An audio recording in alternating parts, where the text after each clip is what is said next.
சுப்பிரபாதத்தை இயற்றின பெருமைக்கு மட்டும் இந்த அன்னங்கராச்சாரியார் சொந்தம் இல்லைங்க. அவரோட குரல்ல தாங்க ஸ்ரீ வெங்கடேச சுப்பிரபாதம் திருமலை திருச்சன்னதியில நீண்ட காலமா ஒளிபரப்பப்பட்டு வந்துச்சு.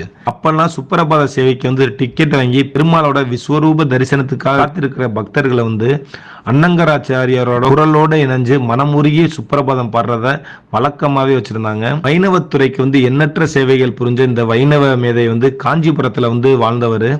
பிரதிவாதி பயங்கரம் அப்படின்றது இவரோட பட்ட பேரு. எதிராளியோட நடக்கிற வாத பொருளை எதிரணியினருக்கு பயங்கரமானவரா இருக்கிறவர் அப்படின்ற பொருள்ல இந்த பட்ட பேர் இவருக்கு வந்துச்சு. இவருக்கு 4 மொழிகள்ல புலமை உண்டு அப்படின்னு சொல்லப்படுது. வைணவர்களால ஒரு ஆழ்வாராகவே மதிச்சு போற்றப்பட்டவர் இவரு. தன்னோட காலத்துல 1207 புத்தகங்களை எழுதியிருக்காரு அப்படின்றது ஆச்சரியமூற்ற தகவல். ஒரே நேரத்துல வலது கையால தமிழ்லையும் இடது கையால சமஸ்கிருதத்திலையும் எழுதுற வல்லமை இவருக்கே உரித்தான ஒரு சிறப்பம்சம் அப்படின்னு கூட சொல்லலாங்க.